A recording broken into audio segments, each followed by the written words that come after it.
21ৰ নিৰ্বাচন তেওঁলোকে মহাজোঁট কৰিছিল। ক'ৰবাৰ ৰিজৰ্টত কোন মুখ্যমন্ত্ৰী হ'ব, কোন গৃহমন্ত্ৰী হ'ব, কোন গড়কাপ্তাৰ, এইবিলাক দপ্তৰো ভগোৱা হৈছিল। কিন্তু তেওঁলোকৰ সেই যিটো প্ৰচেষ্টা আছিল এইটো বৃথা প্ৰচেষ্টা হ'ল।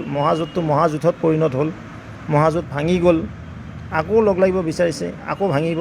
কিন্তু এটা কথা, মাননীয় মুখ্যমন্ত্ৰী মহোদয়ে আজি 4 মাহৰ চৰকাৰখনত মই 16ৰ পৰা 2021লৈ যিমান ভাল কাম হ'লে কিন্তু পৰৱৰ্তী সময়ত 21ৰ যি আমাৰ সাধাৰণ নিৰ্বাচন হৈ গ'ল, মাননীয় মুখ্যমন্ত্ৰী ডক্টৰ হিমন্ত বিশ্ব শৰ্মা ডাঙৰীয়াই আজি যি সংস্কাৰমুখী যাত্ৰা আৰম্ভ কৰিছে, এক বিকাশৰ যি ঢৌ বলিছে আৰু সৰ্বসাধাৰণৰ মনক চুই, অন্তৰক চুই যিবিলাক আঁচনি লৈছে, ধৰিত্ৰীয়ে হওক বা আমাৰ ড্ৰাগছৰ বিৰুদ্ধেই হওক বা অন্যান্য ক্ষেত্ৰত আন্তঃগাঁথনিৰ ক্ষেত্ৰতেই হওক, কেইবাখনো বীজৰ প্ৰপ'জেল লৈছে।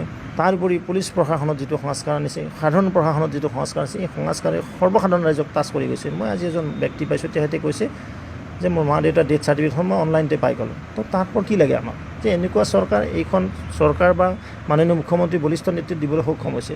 তাত তেওঁলোকৰ একো ইছ্যু নাই, জেলাচিত আছে তেওঁলোক। সিদিনাখন কৈছে যে ভৱেশ কলিতা কিয় এৰেষ্ট কৰা নাই। আৰে ভাই, মই কোৱা নাই এইটো।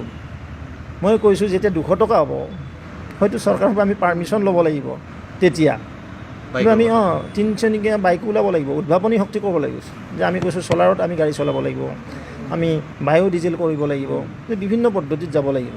মই এইটো কোৱা নাই যে ভৱেশ কলিতাই যে 3জন উঠিবলৈ দিছে। মই দেখিছোঁ তেওঁলোকক যে আইন হাতত লোৱাৰ অধিকাৰ কাৰো নাই। কোন ৰিপুণ বৰা, কোন ভূপেন বৰা, কোন কংগ্ৰেছ দল, আইনে আইনৰ মতে কাম কৰি যাব। আৰু ময়ো কেতিয়াও আইন ব্ৰেক নকৰোঁ। মই প্ৰথমে কৈছোঁ যে হয়তো চৰকাৰৰ পৰা আমি পাৰ্মিশ্যন এপ্লাই কৰিব লাগিব, যেতিয়া 200 টকা হ'ব।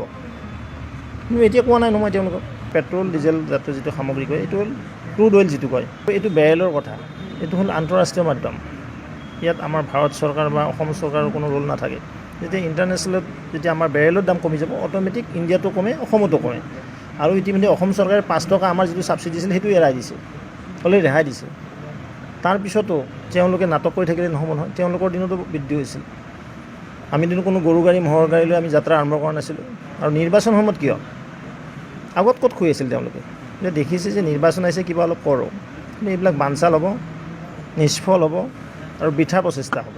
বিশেষকৈ এজন মানে এনেকুৱা নেতাই ম'হৰ গাড়ী, গৰু গাড়ী ইউজ কৰাটো মই প্ৰথমবাৰ দেখিছোঁ। কিন্তু কোনোদিন মই দেখা নাছিলোঁ ৰিপুণ বৰা ডাঙৰীয়াই গহপুৰৰ পৰা বিশ্বনাথ চাৰিআলিলৈকে গৰু গাড়ীত আহে, ম'হৰ গাড়ীত আহে। তেওঁ গোসাইগাঁৱত কি কাৰণে গ'ল?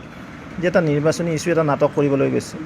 তেওঁলোকৰ নাটকত, কংগ্ৰেছৰ নাটকত আৰু সৰ্বসাধাৰণ ৰাইজ ভল নাযায়, বিশেষকৈ গোসাইগাঁও আহি ভল নাযায়। আৰু 5টাকৈ যি বিধানসভা সমষ্টিত উপ নিৰ্বাচন হ'ব, সন্মানৰ ভোটাৰ ৰাইজ ভল নাযায়। তেওঁলোকৰ হাতত ইছ্যু নাই, একো কৰিব নোৱাৰে ৰাজ্যখনৰ কাৰণে, ৰাষ্ট্ৰখনৰ কাৰণে। কেৱল ডিভাইড এণ্ড ৰুল কৰি থাকিলে আৰু ভ্ৰষ্টাচাৰত নিমজ্জিত হৈছে। আৰু এতিয়া তেওঁলোকে নতুনকৈ নাটক আৰম্ভ কৰিছে, ঘোঁৰা গাড়ী, ম'হৰ গাড়ী, কি জীৱ জন্তু কিয় কষ্ট দিয়ে? দৰকাৰ হ'লে কোনোবা এজন নেতাৰ কান্ধতে উঠি যাব লাগিছিল।